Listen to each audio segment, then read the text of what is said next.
Mild socialist, like moderate. Yeah, that's what we need, more moderation. The fact that that's all they could think of, because being able to recognize one evil, whoopee-doo. Like if somebody's stomping on you, being able to say, I don't like this. Well, no kidding, who does? The thing is, if you got the chance to be the stomper or to tell the stomper what to do, would you? Everybody who votes and believes in government would. That's what has to stop. I don't just want this guy not stomping on me. I want no one stomping on anybody. I mean, every nasty tyrannical regime started by fighting against some other injustice. Right. What Hitler railed against were real evils that should have been railed against and should have been fought against. Only the people who were in the authoritarian mindset, they replaced one with another. Same thing with Mao, same thing with Stalin, same with the U.S. Usually worse, too. Yeah, and it ends up worse in the long run. But luckily now, after however many thousands of years of going around in circles, there are more and more people, and it's accelerating amazingly in the last few years, who recognize, hey, how about we not have the throne there anymore? Because every time you put somebody up there, he's an evil bastard and stomps on people and commits mass murder. Take the throne away. Stop putting a new guy on it. And that is what has to happen to stop the cycle, and it is going to stop. And it's amazing to watch the speed. I've been an anarchist for 18 years. And I can tell you that 10 years ago, I knew maybe half a dozen people who would dare to call themselves anarchists. And now I know thousands and thousands who have figured out the problem is the guy at the door who says, just let me dominate you and your neighbors. It isn't that it wasn't the right guy at the door. It isn't that you chose Bubba instead of him. It's that you accepted the idea that that can ever be legitimate. And that is going away, and it will all the way go away. When people ask me, like, well, what are the chances that we'll ever have a society without government? 100%. Absolutely 100%. I don't know exactly how long it will take, but it is 100% for the same reason that it was absolutely destined to be that eventually society would stop thinking the earth was flat. Because the truth is going to stare them in the face until they figure it out. And when they figure it out, they're never going back to the lie. And when people figure out the lie underlying authoritarianism in government, they don't go back, which means it's a one-way thing. And the people who understand it are a small minority, but growing, it isn't ever going to go back the other way. That's amazing. It will expand until everybody recognizes that government is basically Santa Claus only with 200 million dead people. And when they figure that out, they aren't going back to that lie ever again. So we will have a society without government. I would just like to get there really fast and minimize the destruction that happens in the meantime as the control freaks try to hang on to their power. I have a favorite question that I always ask the statists, and it always scratches their heads, and I want your opinion. Okay. What the hell is government? Good. His favorite question to ask statists is, what is government? And I do that too. I ask it all the time. Well, it's sort of something. And I did talk about this, and somebody made a little alien video called Government Explained. I like his version better than mine. And it's an alien comes to Earth and asks, like, hi, here I am. And the guy says, should I take you to our leader? Your what? The leader. The guy in charge. The guy in charge of what? The guy in charge of everything. One guy in charge of everything. And he goes through, and the alien is trying to understand what this government thing is, and the guy's trying to explain it. Well, it's not really the buildings, it's not the books, and it's sort of the politicians, but not really. And people don't know. And the thing is, when you try to get them to actually define it, you start to see that it really is a religious belief. I used to think the belief in government was analogous to a religious belief, and then I realized it's not an analogy. It is a belief in a superhuman entity that you can't see, that has rights that human beings don't have, that gives commands that it's a sin to disobey. That's called a God. And I believed in it for a lot of my life. And that's really embarrassing. But most of what I do now is try to talk other people out of the goofy thing that I accepted for years and years and years. Because it is totally a faith-based belief in a mythical deity. And most people don't see it that way, obviously, because as soon as they see it that way, they let go. I think I can tell you what government is, but it begs another question, and please ask me. Government is the administration of the state, right? Or by extension, the administrators of the state. And of course, the question is, what is the state? Yeah, thank you. We're not going to be given that definition anywhere. We used to have a radio show called The Bare Truth, myself and Andy Martin Smith. Okay, Washington said that government is not reason or eloquence, it's force. Chairman Mao said it's, what was it, that political power grows out of the barrel of a gun. One is poetry, the other is prose. But there's a clear enough definition of the state, and unfortunately, it's real. The state is the organization of coercive power over a territory. That's what the state is. You can pick any state you like. Not Nevada, that's not even a province anymore. But the Roman Empire or Hitler's Germany or the United States of America, they're all organizations of coercive power. Unfortunately, coercive power isn't a myth, it's very real. It's all too real. But you missed an ingredient. So, yeah. He was basically saying how the state is an organization of coercive power, which is certainly true, but you missed the fundamental ingredient. Psychological power is added to it, but without psychological power you can still have the state. No, you can't. You can't. Well, The state is in your mind. That's all it is. What? That's all it is. It's in your mind. I'm sorry, but like instead of like we can argue about what the word state means, the word government is defined as the exercise of authority over a people or place. Authority is the right to rule, not just the ability. People don't call the Bloods and Crips government because they don't think they have the right. So you left out the ingredient of perceived legitimacy. Psychological power, and it's an adjunct. The Union Army had no psychological power in big chunks of Alabama. They were still the government during Reconstruction. Well, because they had a brute force. Now, governments love psychological power. They will go on their knees to churches, on the modern church's television. But it's not the necessary definitive ingredient of government. Government is coercive power. Psychological power is its help or its aid or its abettor, it's everything else. But it isn't government without authority. In the case where one group doesn't recognize it, another one does. The gang is real, the guns are real, the soldiers are real, the violence is real. But nobody, the people who call it government, imagine it to be something other than just a gang of violence. They think it's a rightful, legal ruling class, even if they complain about it. The people in Alabama in 1866 thought the Union government was a bunch of murdering thugs. And they were right. They still had to obey them. Because of the force. That doesn't make them authority. Brute force defines government. No, it doesn't. Because then the Bloods and Crips and every carjacker would be government. Alabama. They forcibly controlled it, yeah. By brute force, without psychological power or authority, they're the same thing. Yeah, but the ability to violently control does not make something government. Yes, it does. That's what government is. So every carjacker is government? No, why not? He has the ability to violently control. They don't have the power the government has. They don't have coercive power. They're not an organization. You don't think a carjacker has coercive power? I don't. I hope you don't get carjacked. It's not going to go well. It's an organization of coercive power, a permanent organization. Mafia? Getting very close. Nobody calls the mafia government because they don't think it's legitimate. They can exact taxes and they're a permanent organization and they can enforce you what they do. And nobody calls them government. Almost identical. Yeah, except people don't imagine them to be authority, so they don't call it government. They don't have the psychological power. Thanks for the perfect example that authority is the ingredient that makes it government. Because mafia is almost exactly the same, except its victims don't imagine it to be legitimate, so they don't call it government. Charlemagne went to Rome in the year 800. He went down on his knees and the Pope put a kind of oil in his head and he did a whole lot of stuff over him. Like Charlemagne came back, he was still ruling the countries he conquered by brute force, but now he had this enormous psychological power to back him. Yeah. Governments love psychological power. They will do all kinds of things to court and mollycoddle it.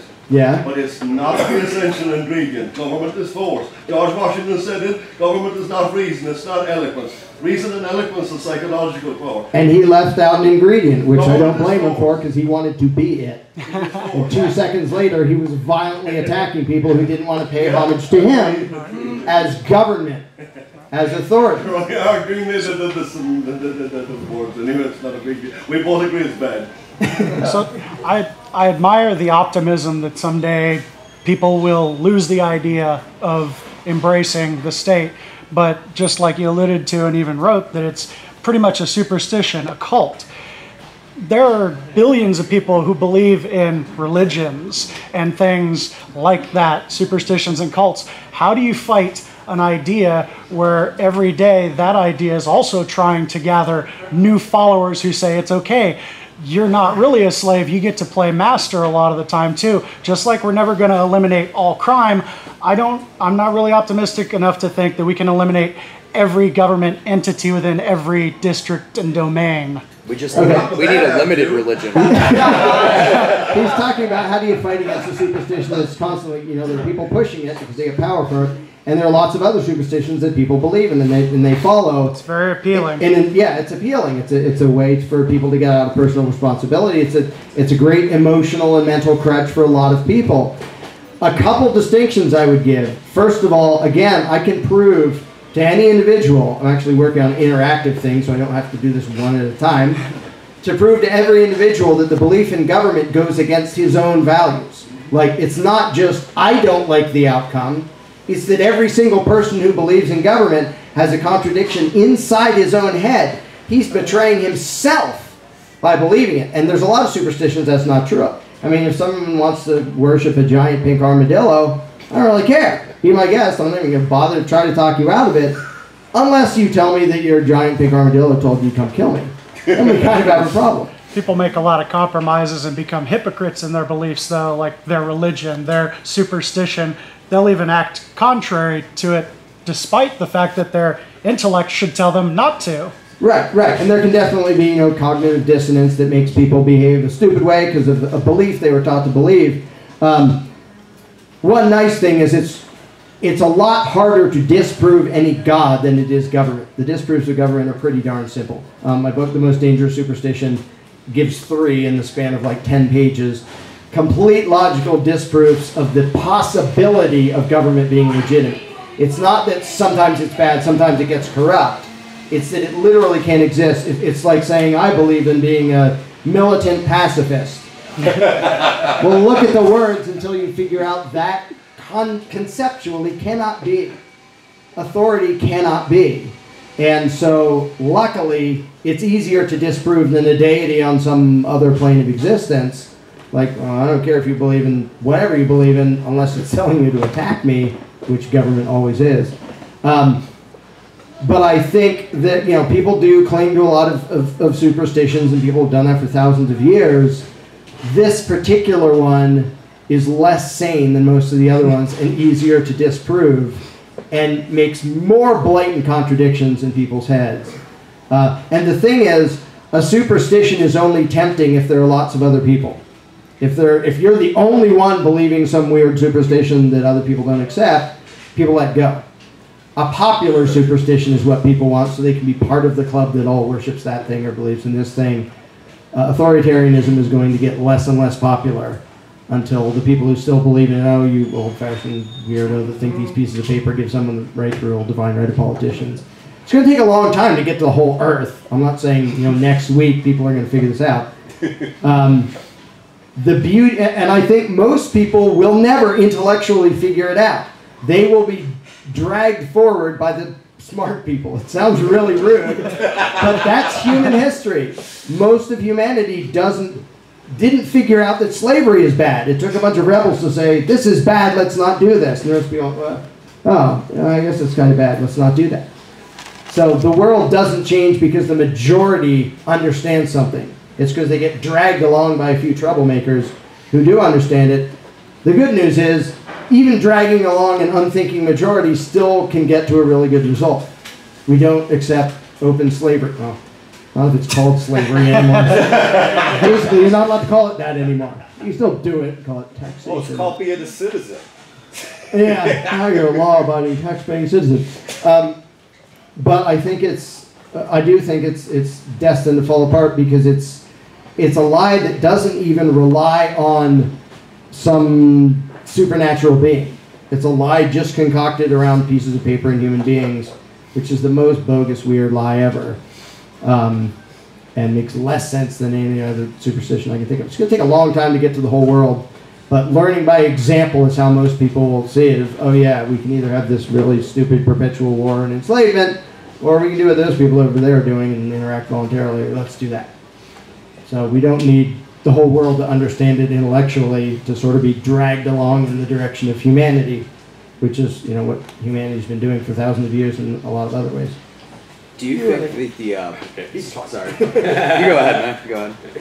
Well, I was going to say, like, you kind of said it there too, but like, it is a terrible way to prove that it can be done is the fact that we have almost 300 million people that believe in government right now, and it's because of childhood indoctrination into knowing it.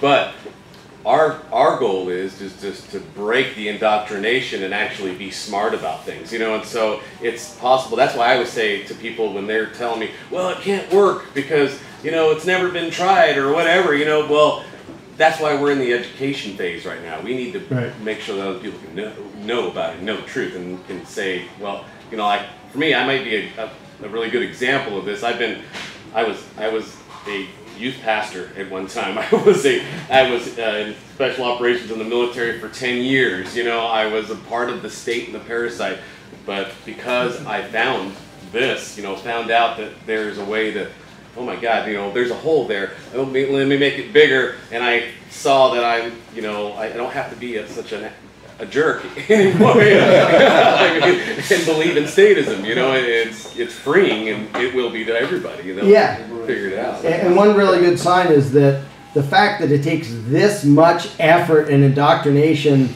to teach someone to accept authoritarianism, that shows how vulnerable the superstition is. Now, right now, it's kind of all over the place, but the fact that you have to start pounding into the kids' heads by, you know, the time they can even talk. If it doesn't happen, then it doesn't happen at all. Like, then you don't have to deprogram. Like, my daughter doesn't need to be deprogrammed from authoritarianism. I don't know how she's going to rebel against two anarchist parents, but it'll be fun to watch. But, and I can see it just as a generational thing. I can almost talk. I hiked 16 miles yesterday in Yosemite. Don't hold me to too high a standard here. But people, because it takes so much indoctrination, and when people don't have that, they let go of it really quickly. I mean, it took me years to let go of that last little shred of authoritarianism. I see people doing it in days and weeks now, who, you know, when they're in their 20s. Right. Like, oh yeah, they don't have the right to rule me, so yeah, it's illegitimate. It's like, okay, it sounds so simple. Why did it take you like 4 years to accept something so bleeding obvious? And so it is speeding up, not just the number of people doing it, but how fast they're doing it. And when a lie, the thing is, if the lie is all around you, anybody who hasn't heard about the experiments done by Solomon Asch, they're hilarious. Basically, you have a bunch of lines, it's a psychology experiment, you have a line of people, and you say, like, which line does this one match in length? And there's only one test subject, everybody else is in on the game. They all say the wrong one to see if that guy will say the wrong one just to fit in. And a lot of the time, he'll say something that's obviously untrue to fit in. Right now, that's what we have with government. If people hear government, yeah, it's good, yeah, vote, yeah, democracy, yeah, government, yeah, authority, yeah, obey the law, yeah, pay your taxes. And then they hear 5 people saying, no, that's bogus and illegitimate. The comfort of clinging that lie without even looking at it suddenly goes away. And the more they hear it from the more places, it's suddenly like, maybe I have to think about this. And the people in power know it. They know that when they start to lose control of the minds, like, if I was in power and knew how many anarchists there are in the Marines right now that I know personally, I would not feel comfortable. A lot of soldiers who are still active duty are figuring this out. Wow, this isn't legitimate.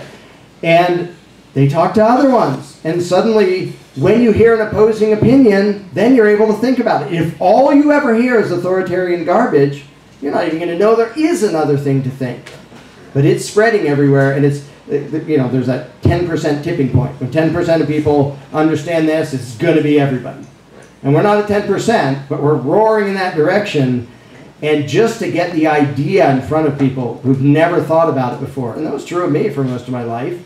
I just never, you know, I didn't think there was somebody in favor of smaller government than me. So all I ever argued about was those big collectivists who want government doing everything. And then somebody says, well, why do you want it doing this much? I don't know, I've never had to defend that before. Mike the minarchist. Right. Like the The minarchist. surgeon, you're right. And then take away 80%, it's all good. All right. Have cancer, remove 80%, we're done. Don't worry about the rest. You just want minimal cancer. So if people don't hear the idea, they don't think about it. In the vast majority of cases, people are hearing the idea all over the place. And there are, I don't dare to say names, there are some people who are known as minarchists in the mainstream media who aren't. They just don't dare to say they're anarchists because they would get fired in a heartbeat. But the ideas are all over there. And Ron Paul is almost one. Even he uses the term voluntarist on a regular basis. Just don't bring up his son, please. Yeah. That's not his bring up my son. lunch. He was Question for the adopted. back has been waiting. Oh, he's going to change the system. They are in the process of closing their private property, so I don't know what to do. There is other an than- after party at the Crown and Anchor, which is around the corner on Flamingo. What's it called? You can It's on Trop. Okay, sorry. South on Maryland, It's the other corner. left on But Trop. it's less than a mile from here, so you can continue if you have more questions. You know, you can feel free to. You have time for one more question? You've been waiting in the back for a while. Okay. So, in an anarchist society, let's say, like you was talking about land, for example, there's lots of land. I find myself a modest parcel of land, a nice view, good trees, build myself a little home for my family, and someone else decides to forcibly take it away from me. What recourse do I have? I'm small, I'm not going to shoot them, and that would be just as wrong as what they did. Do I just move somewhere else and keep moving and moving? Call me. Hire me. I'll do it for a case of beer. I know thousands and thousands of people who would be perfectly happy to be the first person to show up to defend your land. And that's the thing is, when On you your have ranch. a society that understands self-ownership, we understand we aren't free unless we're all free, and if one of us is attacked, we should go help them. You know, we don't, it's not okay to coerce somebody to go protect somebody else, but people naturally do that if they see somebody else aggressed against. You would naturally go protect them. You would band together and forcibly remove that person? Well, if they're coming into your house, yeah. They're But what acting right do you aggression. have, or does anyone else have to do that to help me? Why do I have more, why am I better than this person? Because, just because it's your property. Why do I 'cause you- deserve to be there? Because I was there first. Yeah, because you built the house, because it's your property. That's what just comes down to property rights, because you built the house there, They violated and that's, self-ownership. by building it, it became yours, your effort, or paying somebody else, or, you know, however you got it by voluntary means, it's yours, they don't have the same claim to it that you do, and so they're the aggressor, and people who want a society without aggression would say that's exactly what we have to stop. And usually just the ability to fend off such people works. Because if somebody was saying, hey, I'm going to go take her house, and 100 people said, you're not going to like the outcome. If you plan on living in that house after you forcibly kick her out, bad things are going to happen to you. Even a nasty person is going to go, okay, let's not do that, because it's not going to work well for me. But yeah, there's nothing, you know, the inherent right of defense, self-defense and defending others. I usually, you know, the shorthand is self-defense. You have the right to defend anybody from an aggressor, and people can band together and cooperate and have every reason to do that, rather than every person thinking it's up to them. Just like every person doesn't think it's up to them to have to feed themselves. We have really complicated interactions that we can voluntarily, you know, you grow the food, you sell it, ships it over here and everything else. You do the same thing with protection and everything else, that you have somebody to call if somebody's attacking, and organize and cooperate in a million different voluntary ways. And the distinction that matters is the aggressor and the victim. In that case, it's your house, it's your property. The guy coming in to kick you out is the aggressor. The aggressor loses his rights the minute he violates the individual Yeah. rights of another. Yeah, when an aggressor violates somebody's rights, his rights are out the window. Like, you don't get to not have force. What? Thank you, Charlie Dutch.